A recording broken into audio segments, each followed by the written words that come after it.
Bonjour à tous, comment vous allez? Je pense que vous allez bien. Aujourd'hui, nous allons parler avec le pasteur Ben. Bonjour, pasteur Ben. Shalom bien-aimé, c'est le pasteur Ben, révérend pasteur Ben, qui travaille dans le corps de Christ. Je travaille à l'église Centre d'évangélisation missionnaire en RDC. Je viens auprès de vous pour nous échanger de quelque chose. Nous parlons sur la fête de Noël qui va se passer le lundi prochain. Quelle est l'origine du mot Noël? Le mot Noël, d'abord par définition, c'est une fête de nativité de l'anniversaire de l'enfant Jésus. Or que vous savez, Jésus, que c'est Dieu qui s'est incarné dans la chair. Et que Dieu n'a pas ni de commencement ni de fin.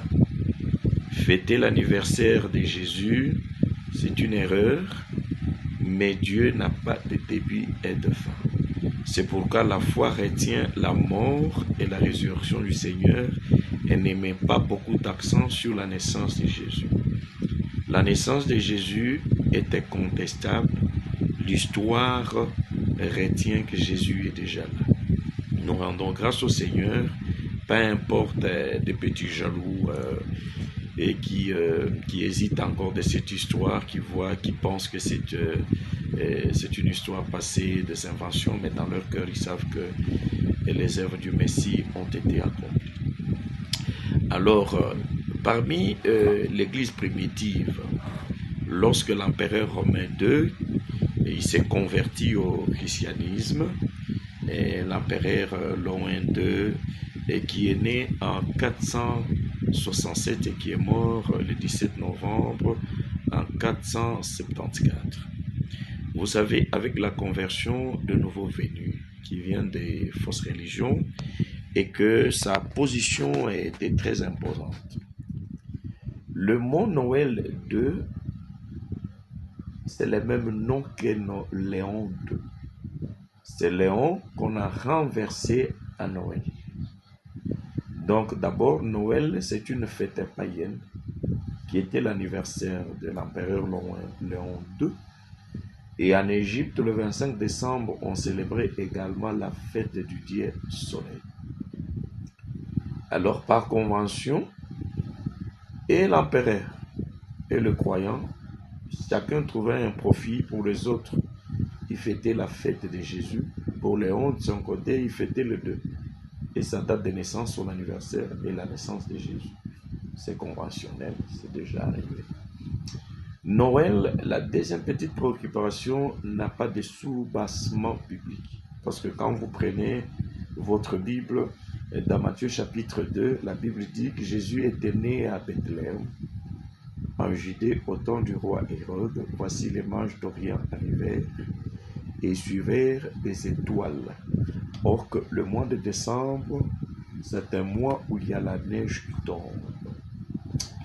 Et la fête de Noël de nos jours est piratée par les messieurs qu'on appelle le Père Noël, qui n'a même pas sa place dans cette fête. Le nom Noël vient présenter d'abord la naissance de Jésus-Christ. Mais sur le plan doctrinal, ça n'a aucun soubassement biblique. Nous pouvons aussi parler, est-ce que Jésus gagne quelque chose dans cette fête? Vous savez que Dieu, il moissonne là où il n'a pas récolté. Même ceux qui travaillent pour les intérêts personnels, Dieu en profite toujours.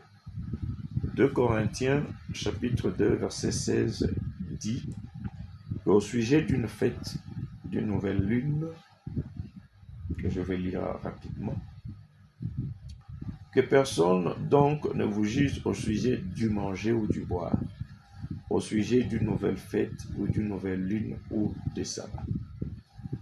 Donc, vous pouvez fêter Noël chez vous comme vous le voulez, avec votre famille, vos enfants, réjouissez-vous. Profitez aussi de ce moment de parler sur la vraie histoire de Jésus à vos enfants.